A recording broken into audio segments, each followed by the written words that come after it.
Hi, it's Marieta, and in this video I want to focus on 5D shift and the isolation. How do you deal with that?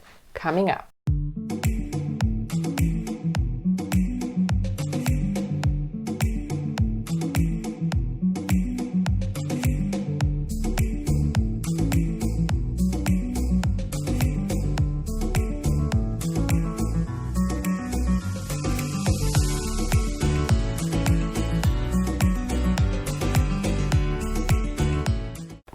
Alright guys, if you're new, welcome. And make sure to hit that bell notification button so you're notified every time I release new content. And in this video, I really want to focus on, actually I do want to answer one of your questions, and that was, how do I deal with the isolation? Why do I feel so isolated during this 5D shift? I made recently a video on 5D shift and also the symptoms of awakening and whether you have entered the 5D. I'm linking that video for you, check it out. To answer your question, how do you deal with the isolation? Many people feel isolated, many people feel lonely during this time. And this is the time of great awakening, by the way. It's a very important time for humanity because we are actually uplifting the consciousness of humanity, right? The awareness globally. And many people are going through such a difficult time, and it feels like never ending, right? It feels like never ending story. And so I do want to kind of talk about it, like how do you navigate this hard time, this harsh time, and what do you do with the isolation? Is the isolation necessary? And I'm not talking about isolation like a lockdown isolation, like a forced isolation. I'm talking about isolation when you feel like isolated, you feel like you don't want to talk to anybody, you don't feel like hanging out with friends, family, because you're shifting and you're experiencing all these crazy symptoms, these awakening symptoms, and you don't know what to do with it, right? That's what I'm talking about. I'm talking about this kind of isolation. So is this ever going to end? Well, I wish I can give you the answer. All I can do is just to share my own experience with you guys. And my awakening, spiritual awakening, started in 2013. It was after a very, very painful breakup. And this person was not only my, obviously my back then my boyfriend, but also business partner. So at the same time, you know, I was losing not just a person, but also romantically speaking, but also my business. So everything collapsed in my life, and I found myself completely lost, and I found myself completely betrayed by this individual. But he actually wasn't really that bad. He actually triggered my awakening. That was the soul contract we had. And so he triggered that spiritual awakening, which was very hard, very traumatic. And that's something that I also learned from other people. You know, every time we have that spiritual awakening, it usually happens as a result of trauma. It happens as a result of something negative. It happens as a result of some sort of negative event in your life. And these days it's happening globally at the same time to so many people, because we are experiencing pandemic, we are experiencing lockdowns, and we are experiencing many people who are actually transitioning, and obviously they are dying and leaving their bodies. And it is just what it is. It's happening globally for all of us. Now, what I learned during my awakening is that when you are in the middle of this spiritual awakening, it feels like you're done, right? Like it feels painful, it feels lonely, you feel isolated, you feel like nothing makes sense anymore, and you are oftentimes frustrated, upset, mad. You're blaming the circumstances, people, and you don't see a way out because it's so painful, right? It's a dark time of your life, just like many of us are going through right now. But I also learned that if you actually carry on and you don't resist, and instead of resisting the pain, you decide to go within, something beautiful will happen. In my case, I decided to meditate first time in my life because the pain was so big that I couldn't really handle it anymore.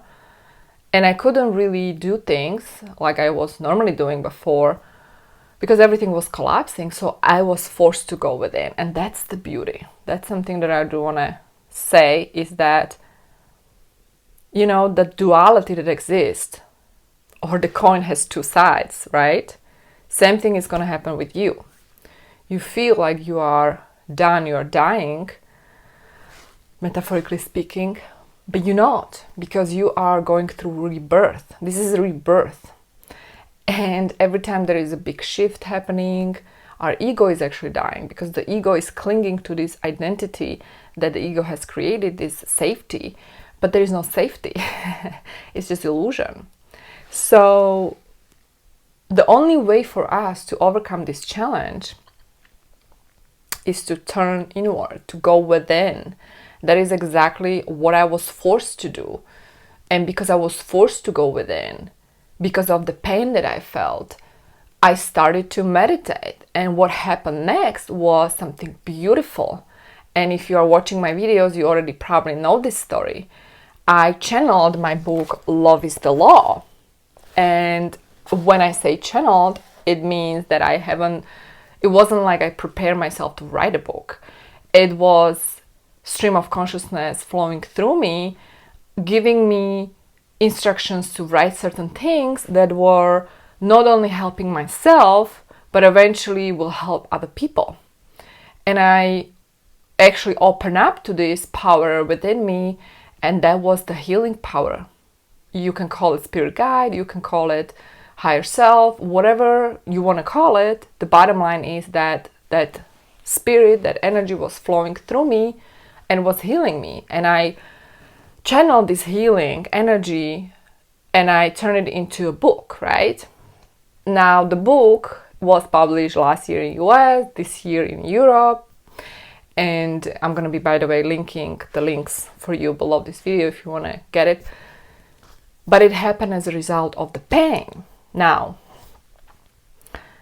this could only happen when I finally let go and I stopped resisting that pain, right? Which, in order for you to transform the pain, you need to dive deeper into this pain.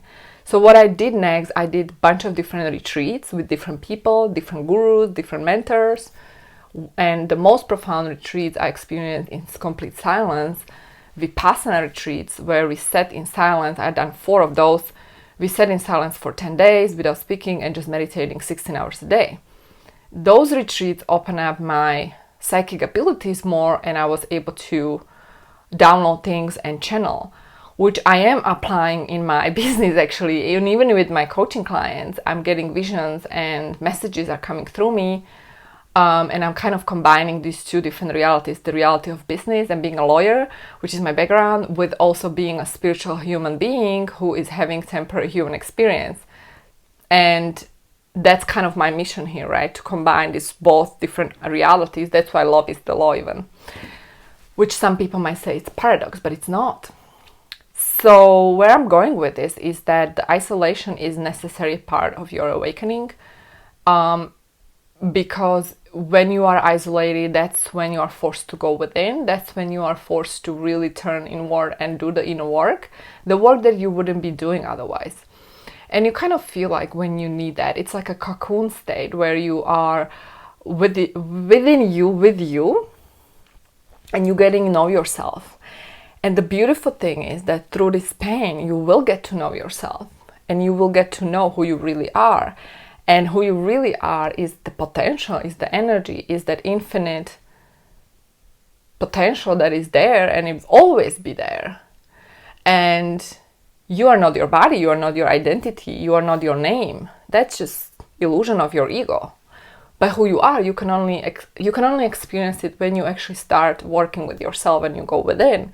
And that is individual journey. Everyone has different journey because that's the process of self-realization of yourself. And it cannot start when your life is in order. It cannot start when you are good, when you have a job, when you have security, when you have friends, when you have loved ones, everything is in order. No, in that case, you're just good. You live that illusion of separation with other people and you're good. You don't really need to go within, go deeper. No, none of that, right? What it does start, it starts when you are in dark place. That's when your awakening starts, and that's usually connected with isolation. So to answer your question, if this is ever gonna end, I think it will end, but it depends on you.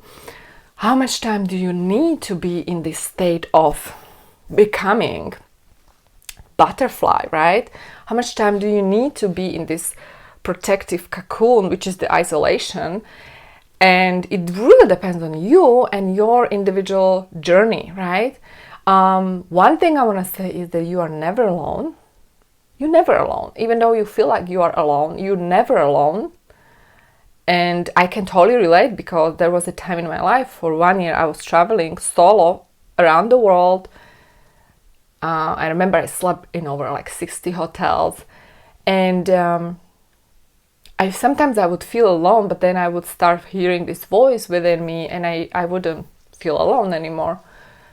And that was a wonderful way for me to discover myself as well. The bottom line is you're never alone, because we have guides, we have angels, we have spirit around us. We are never alone, even though you feel like you are alone. It's just, again, that ego that is telling you that. So you will always attract people who are right for you in the right moment. And even if you're shifting and you're experiencing 5D shift, maybe your old friendships are not going to resonate with you anymore, and that's okay. You can break these soul contracts with these people and let them go gently, and then you call in new people. Actually, you don't even have to call in anybody. They will come to you, because that's how it's meant to be. We are here to help each other grow, and that's all about that. Like every single relationship you have, it's here to enhance you and help you to grow. Nothing but grow. And so sometimes when the relationships are no longer resonating, it's probably because you're shifting vibrationally, you're somewhere else than the other person. So there is no connection anymore, vibrational connection, energetic connection. And then on the other hand, you can let go these people. They might come back later on, or you will attract new people, or you sometimes even experience people 10 years ago, you guys were friends and suddenly they're coming back into your life.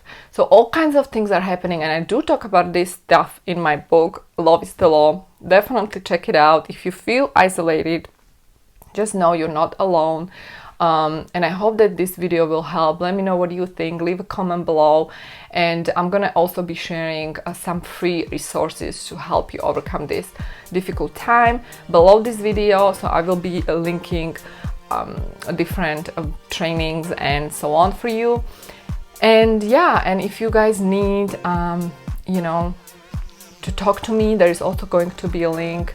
I usually coach spiritual entrepreneurs, people who are ready to reinvent their life and start a purpose-driven, aligned business with their soul. So if you are somebody like that who is experiencing shift right now and you don't know what to do with your business, with your company, you can certainly book a call with me. And even if you're somebody who feels like you're lost, you don't know what to do with this difficult time, in that case, I recommend that you check out my book. And I do have a free chapter available at my website, marietaoslanec.com, if you want to check it out. Thanks again for tuning in. Meanwhile, check out these two videos.